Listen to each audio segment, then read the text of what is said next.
So is the South Florida real estate market heading for a crash?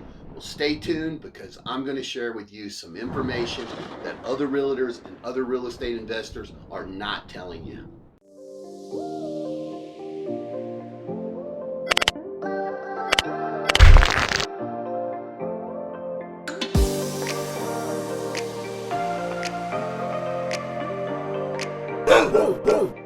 Now, one of the most common questions I get from my clients today is, Lee, is the real estate market in South Florida going to crash in 2021?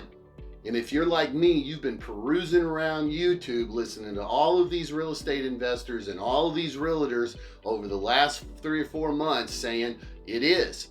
So I thought I would take some time to make this video so that you can understand what's going on in South Florida and you can make an educated decision if you think it's a good time to buy in 2021. Now, one of the two things that you're hearing out there that brings some concerns is that forbearances and delinquencies are at the highest rate that they've ever been.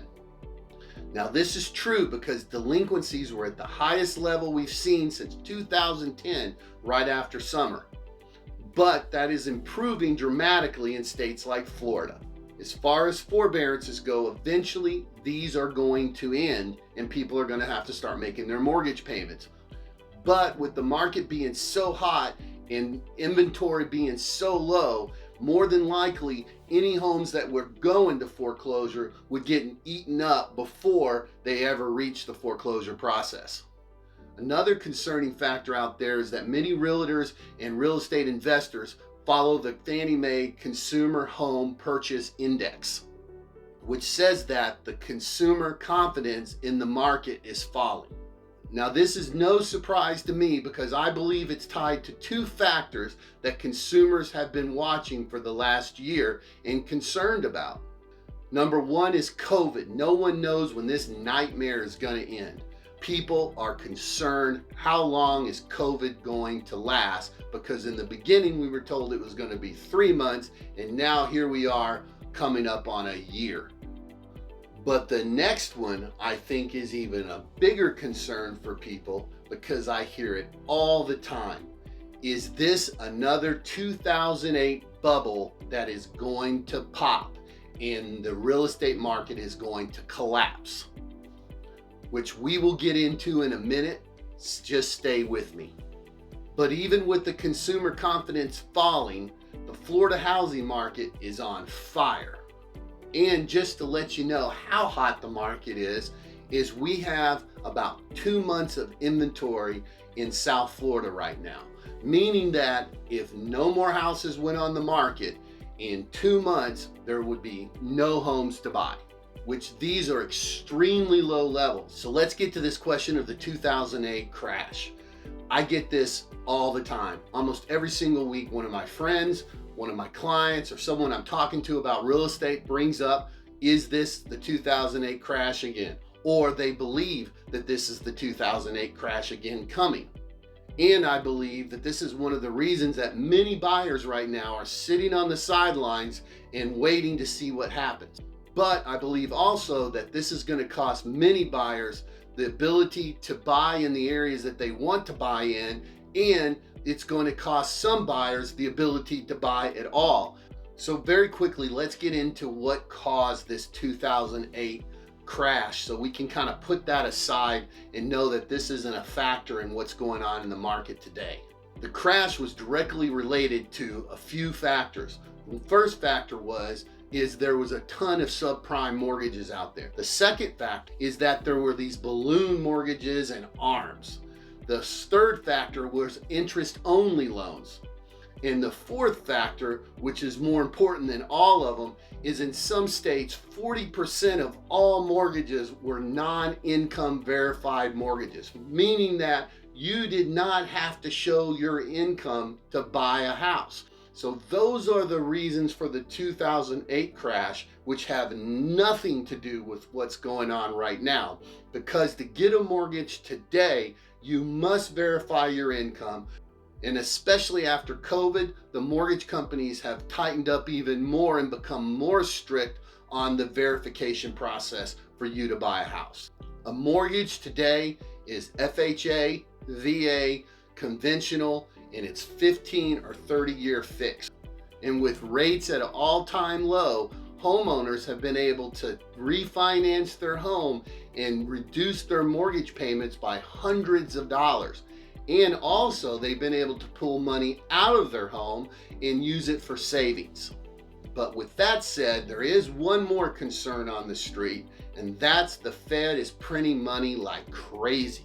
All of this money that's being pushed into the market is because of the Fed printing money. And anytime the Fed starts to print money, eventually you're going to see inflation. So what's this mean for the Florida market? Well, it means that interest rates will go up eventually, and the market could slow down, and we see more inventory come on the market. But as far as a crash, the street believes that that's not going to happen. The consensus is that in states like Florida and Texas, the market would just stall a little bit and housing prices would slow down, but there would be no crash. This is because Florida and Texas are seeing record high numbers of relocations right now. Now, one of the things you might not know about me is how I got into real estate and how I became a realtor. I have a very good friend of mine named Jim Picus, and Jim is a really excellent real estate investor. As a matter of fact, Jim, over the last 10 years, has bought, rehabbed, and sold about 500 homes. And he has taught me everything he knows about real estate. But neither Jim or I could have predicted what was going to happen after COVID. In markets like Port St. Lucie, Florida, home builders just kept building homes and selling homes. And all of these new neighborhoods in Palm Beach County and Broward and Dade did the same exact thing. So the housing market continued to go up, but it started to go up faster because builders were the only ones out there selling homes. Everyone else had taken their home off the market because they were afraid of COVID. This is one of the factors that has caused the real estate market to get so expensive so fast. As a matter of fact, the real estate market in some areas in Florida has actually doubled in price since COVID.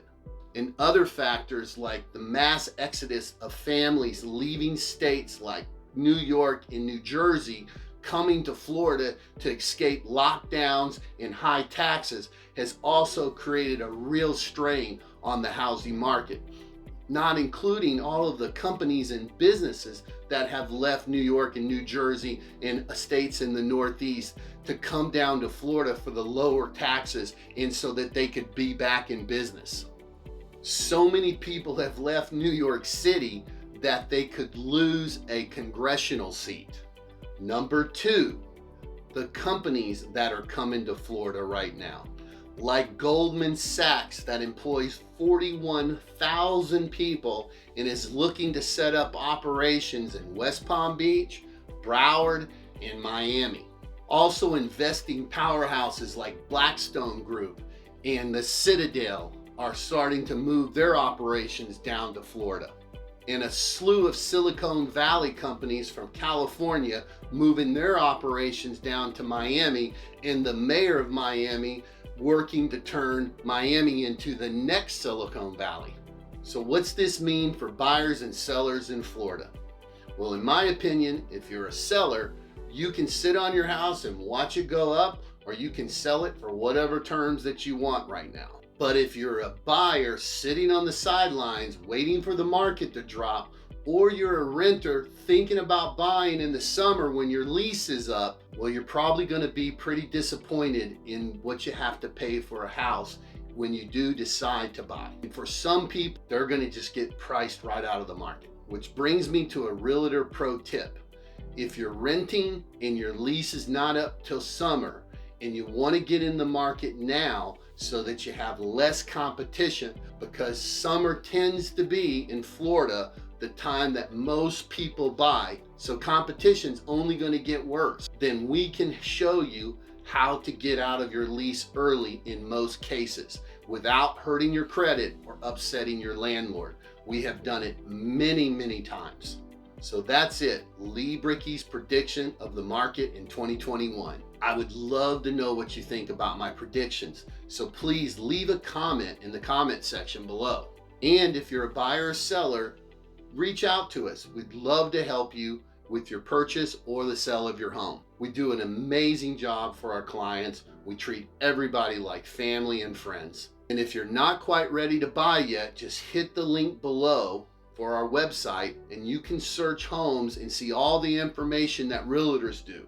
Unlike Zillow, that does not show you if the house is on the market still or it's under contract. And if you're one of these people that love to do research for yourself, send me a text or an email and I'll send you links to all the information that I put together to make this video. And if this is the first time you've been to our site and you like what you hear, don't forget to slap that subscribe button and ring that little notification bell so you don't miss any of our real estate tips and tours.